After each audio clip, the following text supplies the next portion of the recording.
Blouse కటింగ్‌లో measurements కరెక్ట్‌గా తీసుకున్నా కూడా ఫిట్టింగ్ పర్ఫెక్ట్‌గా రావడం లేదా? ఎస్పెషల్లీ బిగినర్స్‌కి బ్లౌజ్ కటింగ్ చేసేప్పుడు చిన్న మిస్టేక్ వల్ల నెక్, షోల్డర్, ఆర్మ్ హోల్ ఫిట్టింగ్‌లో డిఫరెన్స్ వస్తుంది కదూ! కానీ ఈ వీడియోలో నేను టేప్ లేకుండా ఈజీ మెథడ్‌లో బ్లౌజ్ కటింగ్ స్టెప్ బై స్టెప్‌గా క్లియర్‌గా ఎక్స్‌ప్లెయిన్ చేస్తాను. ఈ మెథడ్ ఫాలో అయితే మెజర్‌మెంట్స్ ఎలా తీసుకోవాలి, మార్క్స్ ఎలా పెట్టాలి, కటింగ్ ఎలా చేయాలి అనేవి చాలా ఈజీగా అర్థమవుతాయి. వీడియోని స్కిప్ చేయకుండా కంప్లీట్‌గా చూసేయండి. సో, ముందుగా బ్లౌజ్ హ్యాండ్స్ మెజర్‌మెంట్స్ తీసుకుందాము. దానికోసం బ్లౌజ్ పొడవెంతో మనం ఇక్కడ మెజర్‌మెంట్స్ ప్రాపర్‌గా తీసుకోవాలి. అది కూడా ఆది బ్లౌజ్ హెల్ప్‌తో మాత్రమే. చూడండి ఇక్కడ ఖర్చు కోసం ఒక పావించు ఎక్స్ట్రా తీసుకుంటున్నాను. ఇక్కడ పైవైపు కూడా స్టిచ్చింగ్ పాయింట్‌కి పైన ఎక్స్ట్రాగా ఖర్చు కోసం ఒక పాయింట్ ఎక్స్ట్రాగా తీసుకోవాలి. కింది వైపు కూడా ఆది బ్లౌజ్ ఎక్కడి వరకైతే ఎండ్ అయిందో అక్కడ వరకి కింది వైపుకి మార్కింగ్ చేసుకోండి. అదేవిధంగా సెంటర్‌లో కూడా ఇలా బ్లౌజ్‌ని కొంచెం పైకి జరుపుతూ మార్కింగ్ చేసుకోవాలి. సో, ఇలా చేయడం వల్ల మనకి టేప్ హెల్ప్ లేకుండా చాలా ఈజీగా చేసుకోవచ్చు. అదేవిధంగా కస్టమర్స్ కూడా వాళ్ళ మెజర్‌మెంట్ బ్లౌజ్ ఎలా ఉంటుందో అదే విధంగా ప్రాపర్‌గా వస్తుందన్నమాట. సో, ఎలాంటి మిస్టేక్ లేకుండా మెజర్‌మెంట్ బ్లౌజ్‌తో చాలా ఈజీగా ఈ విధంగా కటింగ్ అనేది మనం చేసుకోవచ్చు. సో, హ్యాండ్స్ కటింగ్ చేసిన తర్వాత దానికి తప్పకుండా మనం జాయింట్స్ అనేది వేసుకోవాల్సొస్తుంది. అది ఇక్కడే మనం తీసేసుకుంటాము. సో, మనం ఎక్కడో వెతకకుండా ఇక్కడే మనకి ప్రాపర్ షేప్‌లో వస్తుందనమాట. సో, మెయిన్ క్లాత్‌లో కూడా ఇదే విధంగా చేయడం చాలా పర్ఫెక్ట్‌గా ఉంటుంది. ఎక్కడో మనం క్లాత్‌ని అని వెతకకుండా అక్కడే మనకి 4 పార్ట్స్ వచ్చేస్తాయన్నమాట. ఎప్పుడైనా మనం హ్యాండ్స్‌కి ఒక హ్యాండ్‌కి 2, ఒక హ్యాండ్‌కి 2 వేస్తాం కాబట్టి మొత్తం 4 కదా! ఆ 4 అనేవి ఇక్కడే మనకి వచ్చేస్తాయి. సో, అర్థమైందని అనుకుంటున్నాను. వీడియోని చివరి వరకు చూసేయండి. ఎందుకంటే ఈ మెథడ్ ఫాలో అయితే మెజర్‌మెంట్స్ ఎలా తీసుకోవాలి, మార్క్స్ ఎలా పెట్టాలి, కటింగ్ ఎలా చేయాలి అనేవి చాలా ఈజీగా అర్థమవుతాయి. వీడియోని స్కిప్ చేయకుండా కంప్లీట్‌గా చూడండి. ఎందుకంటే లాస్ట్ వరకు చూస్తే పర్ఫెక్ట్ ఫిట్టింగ్ బ్లౌజ్ కటింగ్ కోసం ఇంపార్టెంట్ టిప్ కూడా ఎక్స్‌ప్లెయిన్ చేశాను. సో, బ్యాక్ పార్ట్ కటింగ్‌లో చిన్న మిస్టేక్ జరిగిన బ్లౌజ్ ఫిట్టింగ్‌లో చాలా డిఫరెన్స్ వస్తుంది. సో, చాలా జాగ్రత్తగా చేయాలన్నమాట. ఎందుకంటే బ్యాక్ పార్ట్ కట్ చేసినప్పుడు మనం అది ఎలా వచ్చిందో అదే సేమ్ కొలతలతో మనం ఫ్రంట్ పార్ట్‌ని కూడా కట్ చేస్తాం కాబట్టి ఇది మిస్టేక్ పోతే అది కూడా పర్ఫెక్ట్‌గా మిస్టేక్ అనేది పోతుందన్నమాట. అందుకోసం బ్యాక్ పార్ట్ అనేది చాలా జాగ్రత్తగా చేసుకోవాలి. ముందుగా నడుం మెజర్‌మెంట్ తీసుకుంటున్నాను. ఎగ్జాక్ట్‌గా ఇలా సెంటర్‌లోకి మలిచేసుకొని ఎక్కడైతే కరెక్ట్ పాయింట్ వచ్చిందో అక్కడ పెట్టేసుకొని ఒక ఇంచు వరకు ఎక్స్ట్రాగా తీసుకోండి. ఇక్కడ కింది వైపుకి లైన్ డ్రా చేస్తున్నాను కదా! అది మనం ఖర్చు కోసం అన్నమాట. నేను నార్మల్‌గా అలా డ్రా చేస్తున్నాను. స్కేల్ లేదు కాబట్టి. ఒక చిన్న పాయింట్ పెట్టుకున్న సరిపోతుంది. ఇక్కడ చూడండి పై వైపుకి మనం ఖర్చు కోసం ఎక్స్ట్రాగా ఒక పావించి ఎక్స్ట్రాగా తీసుకోవాలన్నమాట. చూడండి అది నార్మల్ ఇది ఎగ్జాక్ట్ పాయింట్ అనమాట. 2 లైన్స్ డ్రా చేశాను కదా! పై వైపుదేమో ఖర్చు కోసం అన్నమాట. ఇక చూడండి కింది వైపుకి మళ్ళీ ఖర్చు కోసం పెట్టుకొని ఇక్కడ కూడా ఖర్చు కోసం ఒక పాయింట్ ఎక్స్ట్రాగా నార్మల్‌గా ఒక పాయింట్ పెట్టుకున్నాను. సో, ఇలా కొద్దిగా క్రాస్‌లో వస్తుంది. ఎందుకంటే ఒక ఇంచు లైట్‌గా అటు జరిపి తీసుకుంటాననమాట. కింది నుంచి క్రాస్‌లో వచ్చింది చూడండి. పైకి క్రాస్‌లో వెళ్ళింది. సో, ఒక పావించు మందం ఎక్స్ట్రాగా అటు జరిపేసుకొని మార్కింగ్ చేసుకోవాలి ఎప్పుడైనా. ఎందుకంటే మనం ఆర్మ్ ఫిట్టింగ్ చేసేప్పుడు చాలా మిస్టేక్స్ అవుతాయన్నమాట. సో, ఇలాంటి చాలా మిస్టేక్స్ తెలియకుండానే చేస్తాం మనం. ఇప్పుడు బ్లౌజ్ పొడవు అనేది తీసుకుంటున్నాను. ఎగ్జాక్ట్ పాయింట్ ఒకటి, అదేవిధంగా ఖర్చు కోసం ఎక్స్ట్రాగా ఒకటి తీసుకున్నాను. సో, ఇప్పుడు కాలర్ వెడల్పు అనేది మనం డైరెక్ట్‌గా తీసుకోలేము. తీసుకోవచ్చు. బట్ అది సైజు వారిని బట్టి తీసుకుంటాము. ఇక్కడ నేను మాత్రం మెజర్‌మెంట్ బ్లౌజ్ ప్రకారం చూపిస్తున్నాను. ఎందుకంటే బిగినర్స్‌కి చాలా ఈజీగా అర్థమవుతది. సో, ఇప్పుడు వీడియోలో చూపిస్తున్న విధంగా బ్లౌజ్‌ని ఇలా సెంటర్‌లోకి మలిచేసుకొని ఇలా ప్రాపర్‌గా పెట్టుకోవాలి. కింద, పైన మనం ఖర్చు కోసం మార్కింగ్ చేసుకున్న దగ్గర కరెక్ట్‌గా సెంటర్‌లో పెట్టేసుకొని చూడండి ఇక్కడ నుంచి మనం కాలర్ వెడల్పు అనేది తీసుకుంటున్నాము. ఎందుకంటే చాలామంది మనం తెలిసిన కొలతల ప్రకారం మనం పెడితే మాత్రం వాళ్ళు అస్సలు నచ్చరనమాట కస్టమర్స్. సో, ఇక్కడ పైన తీసుకున్న పాయింట్‌కి కొంచెం కింది వైపు తీసుకున్నాను కదా! అది కొద్దిగా పావించులో సగమైనా ఎక్స్ట్రాగా తీసుకోండి. ఎందుకంటే ఫిట్టింగ్ అనేది పర్ఫెక్ట్‌గా వస్తుంది. ఇంకా కొంతమంది ఏం చేస్తారంటే ఇంకా ఇప్పుడు ఇక్కడ పైన 2 ఇంచెస్ తీసుకున్నామనుకోండి, కింది వైపు 3 ఇంచెస్ తీసుకోవడం వల్ల షేప్ అనేది చాలా ప్రాపర్‌గా మంచి యూ షేప్‌లో వస్తుందన్నమాట. సో, ఇలా తీసుకోవడం మర్చిపోవద్దు. దీనివల్ల భుజాలనేది జారకుండా ఫిట్టింగ్ అనేది చాలా పర్ఫెక్ట్‌గా వస్తుందన్నమాట. బ్లౌజ్ ఫిట్టింగ్ అనేది. షోల్డర్స్ దగ్గర బ్లౌజ్ అనేది పర్ఫెక్ట్‌గా కూర్చుంటుంది. సో, ఇంకొక టిప్ కూడా చెప్తాను. ఇప్పుడొచ్చేసి షోల్డర్ వెడల్పు అనేది ఇక్కడ మనం మెజర్మెంట్ తీసుకుంటున్నాము. షోల్డర్ వెడల్పు అనేది ఇక్కడ ఇటువైపు, అటువైపు 2 వైపులా కూడా ఖర్చు కోసం చూసుకోండి జాగ్రత్తగా. ఖర్చు కోసం చూసుకోకుండా ఉన్నారంటే మాత్రము మళ్ళీ స్టిచ్చింగ్ చేసేప్పుడు ప్రాపర్‌గా రాకపోవచ్చు. కరెక్ట్‌గా కటింగ్ టైంలోనే కొంచెం టైం తీసుకున్నా మంచిదే. ప్రాపర్‌గా అయితే చూసుకోండి మెజర్మెంట్స్. ఇక చూడండి చివర్లో అటు నుంచి ఇటు నుంచి ఇలా ట్రయాంగిల్ షేప్‌లో సెంటర్‌లో పాయింట్ తీసుకొని ఇలా ట్రయాంగిల్ షేప్‌లో డ్రా చేసిన తర్వాత 1 ఇంచు గ్యాప్‌తో సెంటర్‌లో నేను ఇలా కర్వ్ తీసాను కదా! అది ఇంచు గ్యాప్‌తో తీసుకోండి. వీడియోలో చూపిస్తున్నట్టు. ఇక్కడ చూడండి చిన్న పాయింట్ చెప్పడం మర్చిపోయాను.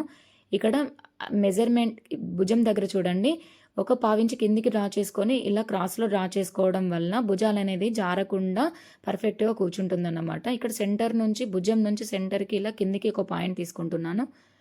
సో, ఇక్కడ నుంచి కరెక్ట్‌గా సెంటర్ పాయింట్‌కి అటువైపు, ఇటువైపు ఒక పావించు డాట్ పెట్టేసుకొని ఇలా ట్రయాంగిల్ షేప్‌లో డ్రా చేసుకోండి. ఇది ఖర్చుల కోసం అన్నమాట. బ్యాక్ పార్ట్ ఖర్చుల కోసం 2 వైపులా ఈక్వల్‌గా తీసుకోండి. సో, ఇప్పుడు బ్లౌజ్ ఎలా ఉందో అలా యాజ్ ఇట్ ఈజ్‌గా కట్ చేయడమే ఇంకా మిగిలిపోయింది. చాలా ఈజీ అండి. మెజర్మెంట్స్ ప్రాపర్‌గా తీసుకుంటే కటింగ్ అనేది కరెక్ట్‌గా వచ్చిందనుకోండి, బ్లౌజ్ ఫిట్టింగ్ కూడా చాలా ప్రాపర్‌గా వస్తుంది. స్టిచ్చింగ్ అనేది నార్మల్‌గా అందరూ చేసేదే. అక్కడ కూడా కొద్దిగా జాగ్రత్తగా మనం స్టిచ్ చేసామంటే ప్రాపర్‌గా వచ్చేస్తుంది. సో, కటింగ్ అనేది ప్రాపర్‌గా రావాల్సిందే. ఎందుకంటే కటింగ్ మిస్టేక్ పోతే స్టిచ్చింగ్ అనేది యాజ్ ఇట్ ఈజ్‌గా మిస్టేక్ పోతుంది. కస్టమర్స్ వచ్చి బ్లౌజ్ మన పైన విసిరేస్తారన్నమాట. అందుకే జాగ్రత్తగా చేసుకోండి. బిగినర్స్ కోసం చెప్తున్నాను. సో, ఇప్పుడు బ్యాక్ పార్ట్ వచ్చేసి విజయవంతంగా కంప్లీట్ చేసేసుకున్నాము. ఇప్పుడు బ్యాక్ పార్ట్ కంప్లీట్ అయిపోయిన తర్వాత ఫ్రంట్ పార్ట్ కోసం ఇలా బ్యాక్ పార్ట్‌ని పై వైపుకి వీడియోలో చూపిస్తున్నట్టు పై వైపుకి ఒక 2 ఇంచెస్ పైకి మలిచేసుకోండి. సో, ఇక్కడ నేను ఏం చేస్తున్నానంటే ఇందాక మార్కింగ్ చేసుకున్నాను కదా! అక్కడ ఖర్చు కట్ చేసుకుంటున్నాను. అది మర్చిపోయానన్నమాట. సో, ఇక్కడ పై వైపుకి 2 ఇంచెస్ పైకి మలిచేసుకొని క్రాస్‌లో వేసుకోవాలన్నమాట. రిమైనింగ్ క్లాత్‌లో క్రాస్‌లో వేసుకోవాలి. ఇది మీటర్ క్లాత్ కాబట్టి ఎక్కువగానే క్లాత్ ఉంది. సో, అప్పుడప్పుడు 80 సెంటీమీటర్స్ ఉంటాయి కదా! అప్పుడు కొంచెం ఇబ్బందిగా ఉంటుందన్నమాట కట్ చేసుకోవడంలో. ఇప్పుడు చూడండి యాజ్ ఇట్ ఈజ్‌గా ఎలా ఉందో అలా డ్రా చేసేసుకోవడమే. హుక్స్ పట్టి వైపు కొంచెం ఆపేయండి. అది నేను చెప్తాను, ఎక్స్‌ప్లెయిన్ చేస్తాను. అది మెజర్మెంట్ బ్లౌజ్ ప్రకారం తీసుకుందాము. సో, మార్కింగ్ అయిపోయింది. ఇప్పుడు డ్రా చేసాం కదా! ఇప్పుడు దీన్ని బ్యాక్ పార్ట్ పక్కన పెట్టేసుకొని ఆర్మ్ సైడ్ చూడండి 1 ఇంచు డాట్ పెట్టుకొని పైనుంచి ఇలా కిందికి ఆ డాట్‌ని కలుపుకుంటూ ఇలా వీడియోలో చూపిస్తున్న విధంగా ఇలా డ్రా చేయండి. సో, దీనివల్ల మనకి దీన్ని లో చంకలు తీయడం అంటారు. సో, బ్లౌజ్ అనేది ముడతలు రాకుండా ఉంటుంది చంకల దగ్గర. సో, ఇక్కడ చూడండి వీడియోలో చూపిస్తున్నట్టు భుజం దగ్గర నుంచి కిందికి 1 ఇంచు కిందికి మార్కింగ్ చేసుకున్నాను. ఇంచు కాదండి, హాఫ్ ఇంచు పెట్టుకోండి సరిపోతుంది. బాగా లావుగా ఉన్న వాళ్ళకైతే ఇంచు పెట్టుకోండి. ఎందుకంటే చెస్ట్ దగ్గర టైట్ అయిపోతుంది వాళ్ళకి. ఇక్కడ మెజర్మెంట్ ప్రకారం బ్లౌజ్ ప్రకారం నేను ఇక్కడ కాలర్ కొలత తీసుకుంటున్నాను. ఇంకా చూడండి ఖర్చు కోసం అయితే వదిలేయాలి. అటువైపు ఇటువైపు అది మాత్రం గుర్తుపెట్టుకోండి. లేదంటే కాలర్ అనేది టైట్‌గా రావచ్చు, లేదంటే ఎక్కువ రావచ్చు. జాగ్రత్తగా అయితే చూసుకోండి. అది ఎలా ఉందో అలాగే చూస్తున్నారు కదా! అలాగే డ్రా చేస్తున్నాను. నార్మల్‌గా అయితే నేను కటింగ్ ఇలా చేయను. ఇది కేవలం నేను బిగినర్స్ కోసం మాత్రమే నేను ఎక్స్‌ప్లెయిన్ చేస్తున్నాను. నా కటింగ్ వేరే ఉంటుందన్నమాట. అది నేను మీకు నెక్స్ట్ వీడియోలో మళ్ళీ షేర్ చేస్తాను. నేను టేప్ కూడా యూజ్ చేయను. సో, చాలా టిప్స్ ఉంటాయన్నమాట నా దగ్గర. మీరు నన్ను ఫాలో అయ్యారంటే మాత్రం మీరు చాలా ఈజీగా బ్లౌజ్ కటింగ్ అండ్ స్టిచ్చింగ్ అనేది 2 కూడా తక్కువ సమయంలోనే నేర్చుకుంటారు. ఈవెన్ 1 మంత్ కూడా పట్టకపోవచ్చు నన్ను ఫాలో అయ్యారంటే మాత్రం. రోజు నేను ఒక విషయం అండి ఇక్కడ హుక్స్ పట్టీ వైపు 1 ఇంచు పైకి నేను డాట్ పెట్టుకున్నాను కదా! ఇంచు లేదా ఇంచుంబావు పెట్టుకోండి. అది బ్లౌజ్ కొలతను బట్టి ఉంటుంది. అంటే ఆది బ్లౌజ్ కొలతను బట్టి. దాని నుంచి ఇక్కడికి ఇలా వీడియోలో చూపిస్తున్న విధంగా ఈ రెండిటిని కలుపుతూ యాడ్ చేస్తూ ఈ విధంగా డ్రా చేయండి. ఇప్పుడు ఎలా ఉందో అలా కట్ చేయడమే అనమాట. సో బ్యాక్ పార్ట్ విజయవంతంగా పూర్తయింది, ఎలాంటి మిస్టేక్ లేకుండా. కాబట్టి ఫ్రంట్ పార్ట్ కూడా అదే విధంగా వస్తుంది. అక్కడ మిస్టేక్ చేస్తే ఇక్కడ కూడా మిస్టేక్ పోతుంది. ఇక్కడ మిస్టేక్ చేశారంటే స్టిచ్చింగ్లో కూడా మిస్టేక్ పోతుంది. స్టిచ్చింగ్లో మిస్ అయిందంటే మాత్రం బ్లౌజ్ వేసుకున్న వాళ్ళకి కూడా మిస్టేక్ అనిపిస్తుంది. ఏమంటారు? సో జాగ్రత్తగా ఫాలో అవ్వండి. ఈ సోది ఎందుకు చెప్తున్నానో తెలుసా? కటింగ్ టైంలో మీరు బోర్ ఫీల్ అవ్వకూడదని. సో ఎలా ఉందో అలా జాగ్రత్తగా ఆ విధంగా కటింగ్ కూడా చాలా జాగ్రత్తగా చేయాలండి. మనం మార్కింగ్ ఎలా అయితే చేసుకున్నామో అదే విధంగా కటింగ్ కూడా జాగ్రత్తగా చేయండి. వంకర టింకరగా పోతే స్టిచ్చింగ్ కూడా వంకర టింకరగా వస్తుందన్నమాట. సో అందుకోసం cutting important, marking important. So అన్నీ ఇంపార్టెంటే అనమాట. ఓకేనా? సో ఇప్పుడు ఫ్రంట్ పార్ట్ అయిపోయింది, బ్యాక్ పార్ట్ అయిపోయింది, హ్యాండ్స్ కూడా కటింగ్ అయిపోయినవి. ఆల్ ఈజ్ ఓవర్ అనమాట. ఇప్పుడు వచ్చేసి నేను షేప్ పట్టీలు కట్ చేస్తాను. షేప్ పట్టీల కోసం ఒకవైపు అంటే ఫ్రంట్కి మనకి హుక్స్ పట్టీ వైపు వచ్చేసి 3 ఇంచెస్ తీసుకోండి. సైడ్స్కి ఉంటుంది కదా, సైడ్ జాయింట్స్ వైపు ఏమో 2 ఇంచెస్ తీసుకోండి, సరిపోతుంది. ఇక్కడ నేను వీడియో మిస్ అయినట్టుంది, కనిపిస్తుంది అనుకున్నాను కానీ కనిపించట్లేదు. కానీ నేను ఎక్స్ప్లెయిన్ చేస్తున్నాను కదా.